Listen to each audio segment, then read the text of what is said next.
Football season is almost here and the anticipation is building. Teams are getting ready and so are fans because millions of fantasy football drafts will be taking place over the next couple of weeks.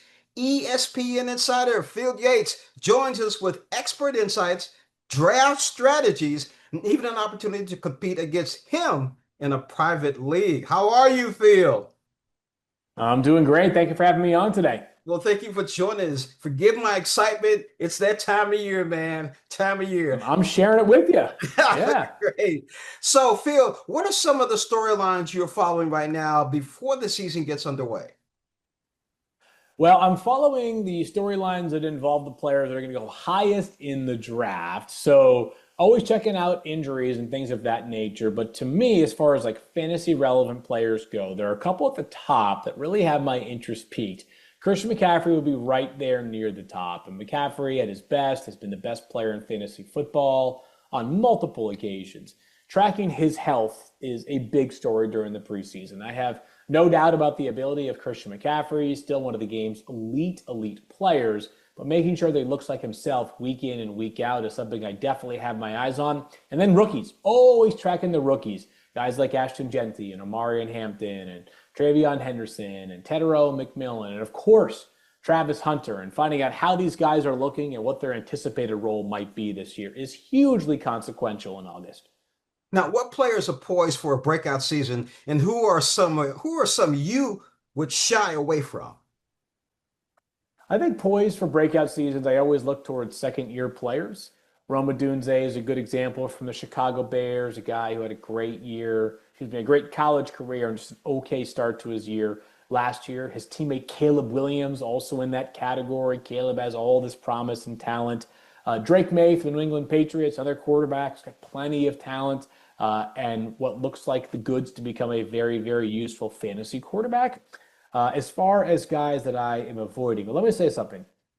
I'm not entirely avoiding anybody because at some point the cost can always be correct. But as of right now, this conversation, there's so much uncertainty surrounding Joe Mixon. That definitely has me a little bit worried. Garrett Wilson from the New York Jets, I'm concerned about this passing offense and whether it can be prolific enough to get him to a high ceiling. I do have some concerns about James Cook with the Buffalo Bills, not because of the contract, but because he had 16 rushing touchdowns last season. That was tied for the most in the NFL. Feels like he had this unbelievable year that's bound to sustain. He was actually only 19th in rushing attempts in the NFL last year. So if that touchdown production comes down a little bit, you could have a very different outlook for James Cook. Now, as far as draft strategy, do you believe in taking a running back with your first pick or another position? Well, I think it's always important to be dynamic and nimble and know the board, just like an NFL general manager in the real draft would do. That being said, all things being equal, my preference is to walk away with a running back if I can with my first pick. It's not because there aren't great receivers available, it's the idea that running back is the hardest position to find an elite player. So, in a perfect world, I walk away with the first round running back, but Jamar Chase and also Malik Neighbors and also guys like Puka Nacua and CeeDee Lamb are all players that merit first round pick consideration at wide receiver. So I understand if somebody goes that direction.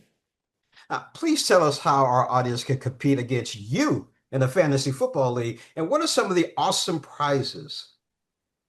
Yeah, so redbaron.com/take the field is the way to go and enter. It's, of course, with Red Baron Pizzas, 40 plus years in business. And oh, by the way, there's talk of maybe a little surprise launch of a product for the loser that finishes last in this league, which certainly won't be me, but one person, one entry per person. And you have the opportunity to go and win an opportunity and then win the right to bring 8 of your friends into a league with me. And we're going to have a blast, 10-team league. We're going to have a great draft. We're going to have a lot of fun throughout the week, throughout the season. There's cash prizes available for those that do take me down, which I'm not planning on it, but in the unlikely event that it does happen. So really cool opportunity. Very thankful to Red Baron Pizza for helping to make this happen. And going to be a great opportunity for one winner and then 8 of his or her friends.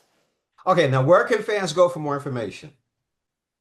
redbaron.com/takethefield. So all the information's right there and free to enter and a whole lot of fun if you do win.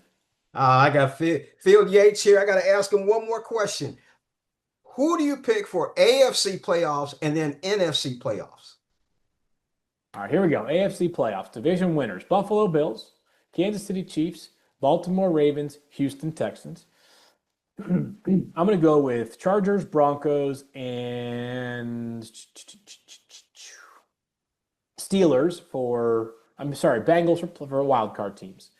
Philadelphia Eagles, Detroit Lions. I'm going to go with Tampa Bay Buccaneers, and I'm going to go with the Los Angeles Rams for the NFC division winners, along with the Washington Commanders. I'm going to go with the Minnesota Vikings, and I'm going to go with the Packers for my wild card teams right there. There you go. All right. Pick for the big one. The Lombardi Trophy. Who do you think has the best chance to win? I'm going to go Baltimore Ravens over the Philadelphia Eagles. Baltimore's probably saying to themselves, if not now, when are we going to get over the hump? That, of course, includes that very, very difficult hump for them to get over. In Kansas City, of course, the Chiefs. Patrick Mahomes has been the AFC boogeyman for almost every franchise, but I think the Ravens find a way to get the job done this year. Be very interesting because I'm an Eagles fan, my friend. Phil, how about that? Phil, thank you so much for joining us on Morning Blend, and I really enjoyed that last part. Thank you. Thank you as well.